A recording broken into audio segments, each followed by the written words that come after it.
তিনি বলেছেন, জামায়াতে ইসলামীর আমিরের নারীদের প্রতি অবমাননাকর বক্তব্য সারা দেশে তীব্র প্রতিক্রিয়া সৃষ্টি হয়েছে। তা ভিন্ন খাতে প্রভাবিত করতেই জামায়াতের আমির নতুন করে স্বাধীনতার ঘোষক ইস্যু সামনে এনেছেন। মঙ্গলবার চট্টগ্রামে সমাবেশে জামায়াত আমির মন্তব্য করেন, ৭১-এ LDP chairman Oli Ahmed we revolt ঘোষণা করেন। শরীফ ভাই, হঠাৎ করে স্বাধীনতার ঘোষণা ইস্যুটি আবার কেন সামনে? ধন্যবাদ। আমাদের পলিটিশিয়ানরা তাদের একটা বড় অংশ কখন কোথায় কি বলা উচিত এটি ঠিক থাকে না তাদের, এবং কখনো কখনো অপ্রয়োজনীয় বিতর্কগুলো সামনে নিয়ে আসেন। যে মুহূর্তে আমাদের রাজনীতি অর্থনীতিটা সব থেকে বেশি গুরুত্ব দেওয়া দরকার, এবং আপনি দেখেছেন গতকালকে কয়েকটা আন্তর্জাতিক প্রতিষ্ঠান নির্বাচিত সরকারের সামনে চ্যালেঞ্জগুলোর কথা বলেছে। ইন্টারন্যাশনাল ক্রাইসিস গ্রুপ এবং আমাদের প্রতিবেশী দেশ, তারা ইউরোপীয় ইউনিয়নের সাথে এবং গতকালকে সম্ভবত আজকে আমেরিকার সঙ্গে বাণিজ্য চুক্তি করতে যাচ্ছে, যেখানে তারা অনেক দিক থেকে তারা সুবিধা পাবে।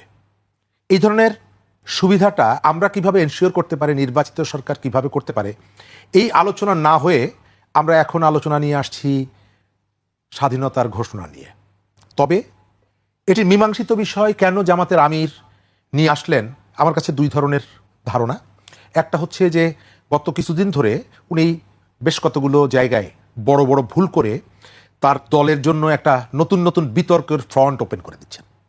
নারী ইস্যুতে এটি আকস্মিক না, তারা যে মনস্তত্ত্বটাকে ধারণ করে এবং প্রচার করে সেটা আমরা গত এক বছর দেখেছি, তার আগেও দেখেছি।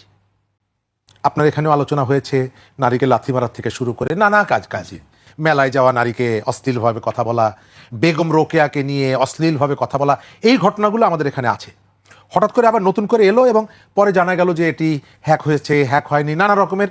এবং আমাদের খেয়াল করবেন যে একটা ভুল বা মিথ্যা, এটি ঢাকার জন্য অনেকগুলো ভুল অথবা মিথ্যার আশ্রয় নিতে হয়। ইতিহাস বিষয়ক যে আলোচনাটা এই সময়কালে আপনি খেয়াল করে দেখবেন যে ইতিহাস চর্চাটা একটু কম, এবং তরুণ প্রজন্ম বা সাধারণ মানুষের মধ্যে তারা একটু প্রত্যাশা করছে যে আমি ইলেকশনের মধ্য থেকে একটা নিরাপদ দেশ আমি কিভাবে এনশিওর করতে পারি, একটা স্টেবল পরিবেশ কিভাবে এনশিওর করা যায়। হঠাৎ করে এই বক্তব্যটা নিয়ে আসার ভেতর থেকে এখন বিএনপি যদি এর কাউন্টার দিতে থাকে এবং বিএনপিকে ওই দিকে ঠেলে দেওয়ার ভেতর থেকে মানুষের মধ্যে আবার একটা ধারণা তৈরি করা যে দেখো বিএনপি আসলে ইতিহাস নিয়ে থাকতেছে, এটা বিএনপির জন্য একটা ফাঁদ হতে পারে। কারণ যার সম্পর্কে বলা হয়েছে কর্নেল অলি ওই মঞ্চে ছিলেন, কর্নেল অলি কখনোই নিজের স্বাধীনতার ঘোষক এটা দাবি করেননি। দ্বিতীয়ত, কর্নেল অলি হচ্ছে চট্টগ্রামের একমাত্র নেতা যিনি শুধুমাত্র জামাতের সঙ্গে বিএনপির সম্পর্কের কারণে বিএনপি ত্যাগ করে গেছেন আরও কতগুলো যুক্তি দিয়ে। বিএনপির সাথে কর্নেল অলির যে দূরত্ব তৈরি হয়েছে তার পুরোটাই হচ্ছে জামাতকে কেন্দ্র করে, জামাতকে ইস্যু করে। এবং কর্নেল অলি দল ভেঙে নতুন যে দল গঠন করেছেন তখন যে বক্তব্য দিয়েছিলেন, সেই বক্তব্যগুলো গতকালকের মঞ্চে জামাতের আমির যে কথাগুলো বলেছেন তার সাথে অনেকগুলো জায়গায় সাংঘর্ষিক। আমরা এই অবস্থায় ইলেকশনের যে জায়গাটা, আমি ওইখানে আসতে চাই। সরকার কি একটা ফেয়ার ইলেকশন চায়? আমার কাছে সেটি মনে হয় না।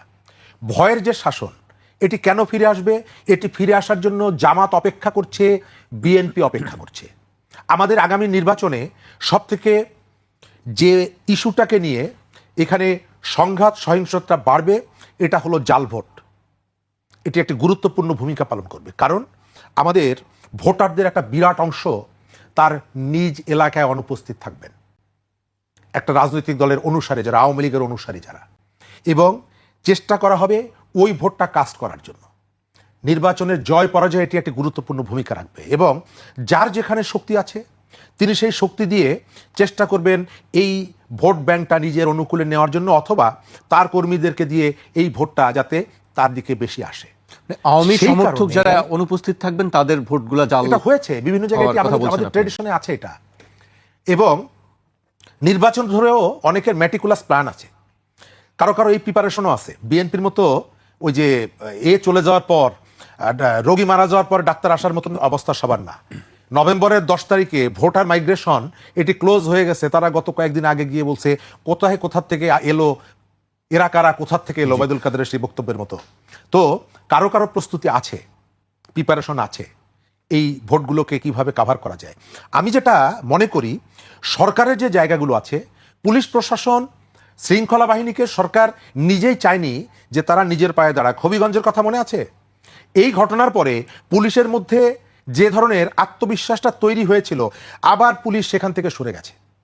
আপনি সন্ধ্যাবেলায় ধরলেন একজনকে, রাতের বেলায় আবার বিচারক খুঁজে বেড়াচ্ছেন, কারণ ভোর রাত্রে আদালত বসাতে চাচ্ছে জামিন দেওয়ার জন্য।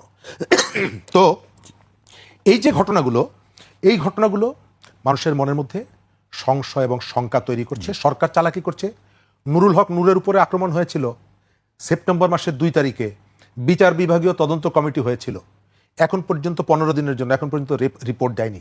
এই সরকার প্রথম থেকে পলিসি নিয়েছে দুটো। এক হচ্ছে মাঠে তার একটা বাহিনী থাকবে যারা ভিন্ন মত, ভিন্ন পরিচয়, এটা নিয়ে যদি কেউ আসে তাদেরকে আক্রমণ করা হবে। এবং আক্রমণের মাত্রাটা দেখেছেন, আপনার অফিসের সামনে পোস্টার লাগানো আছে। এই যে টিআইবির কথা বললাম, ডক্টর ইফতেখারুজ্জামান সহ যারা গণ অভ্যুত্থানে পক্ষে দাঁড়িয়েছিল, আমাদের দেশের ইম্পর্টেন্ট লোকজন, নানা ধরনের পেশায় খুব নামকরা লোকজন, তাদের নামের পোস্টার আছে। তাদেরকে গ্রেপ্তার করতে হবে, তারা রাষ্ট্রদ্রোহী।